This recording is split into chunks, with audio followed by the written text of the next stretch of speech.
안녕하세요, 여러분. 오늘도 회복을 향해 나가는 여러분 응원합니다.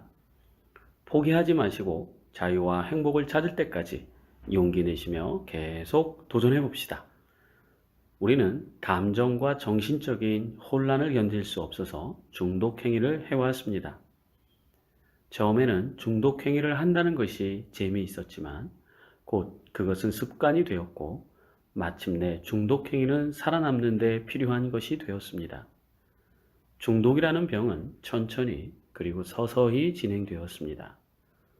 우리는 파괴의 길을 계속 걸어갔으며 어디로 향하는 것인지 알 수 없었습니다. 그것은 우리 자신이 중독자이기 때문에 알 수 없었던 것입니다. 현실의 고통과 비참함에서 벗어나기 위해 끊임없이 중독 행위를 했습니다. 중독 행위를 하지 않을 때 자신이 여전히 같은 문제와 어려움에 부닥쳐 있다는 것을 알게 되었고, 그러면 다시 더 많이, 더 자주 중독행위를 하게 되어 어떤 희망을 품어보려 했지만 문제는 악화되었습니다. 우리는 도움을 구하려 했지만 어느 것도 찾을 수 없었습니다. 의사들은 약으로 우리의 병을 고치려 했지만 우리의 수수께끼 같은 병은 어쩔 수 없었습니다. 그리고 남편이나 아내, 사랑하는 사람들은 우리를 이 병에서 구하기 위해 자신들이 가진 모든 것을 다 주었지만 우리가 중독 행위를 끊는다거나 나아지게 하는 데는 아무런 소용이 없었습니다.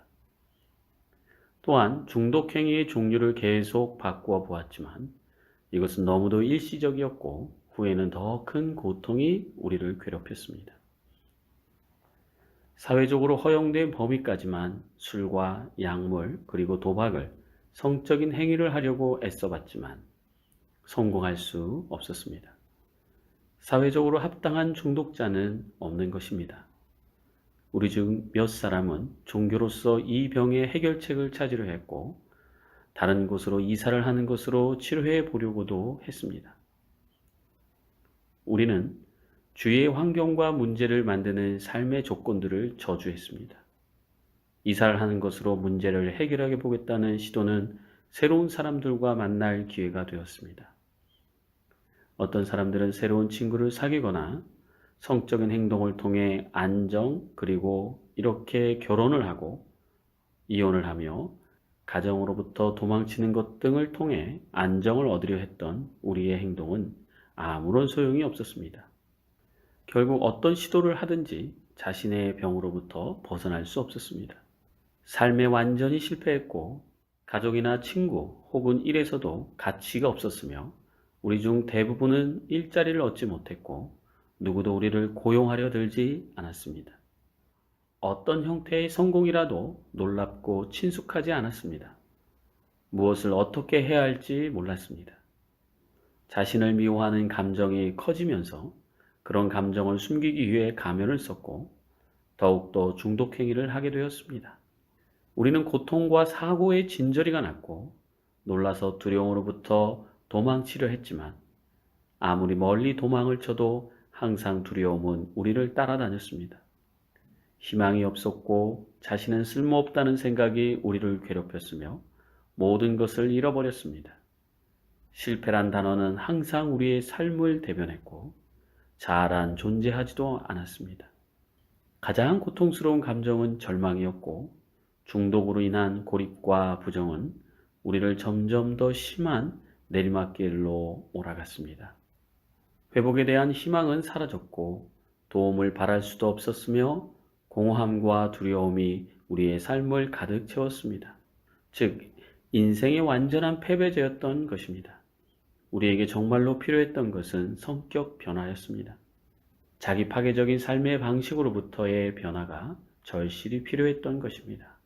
거짓말을 하고 남을 속이고 술을 마시고 다른 여성을 만나고 도박하기 위해서 돈을 훔치고 약을 훔칠 때 우리는 두 눈으로 자신을 깎아내리는 것입니다.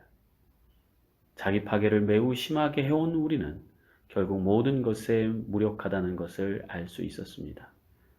어떤 것도 우리를 망상과 두려움으로부터 구해내지 못했으며 그때에는 삶의 밑바닥에 와 있었고 그때야 겨우 도움을 청할 마음이 생긴 것입니다.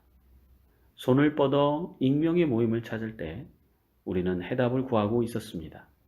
극심한 패배감에 짓눌려 처음 익명의 모임에 왔을 때 무엇을 기대해야 할지 몰랐습니다. 어느 한 모임이나 여러 다른 모임에 참석해 본 후에 사람들이 우리를 걱정해주고 기꺼이 도와주고 싶어 한다는 것을 느끼기 시작했습니다. 비록 마음속에서는 그것을 할 수 없을 거야 라고 생각하고 있었지만 모임의 친구들이 회복될 수 있다고 말하는 것은 큰 희망을 주었습니다. 모임에서 자신이 과거에 생각하고 행동했던 것처럼 다른 사람들도 그렇게 느끼고 행동했다는 사실을 알 수 있었고, 또한 동료 중독자들과 함께 있으면서 이제는 혼자가 아니라는 것을 깨달았습니다. 자신의 회복을 첫째로 해야 할 일로 여길 때 12단계 프로그램을 할 수 있습니다. 이렇게 하면서 우리는 다음과 같이 세 가지 사실에 직면했습니다. 첫 번째, 우리는 중독행위에 무력했으며 스스로 생활을 처리할 수 없었다는 것. 두 번째, 우리가 중독된 것에 대해서는 책임이 없을지라도 우리의 회복에 대해서는 책임이 있다는 것. 세 번째, 중독으로 더 이상 우리는 다른 사람들이나 주위 환경을 원망하지 않고 우리의 문제와 감정에 직면해야 한다는 것입니다.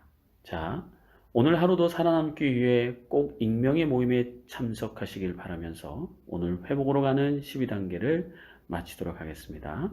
다음 시간까지 안녕히 계십시오.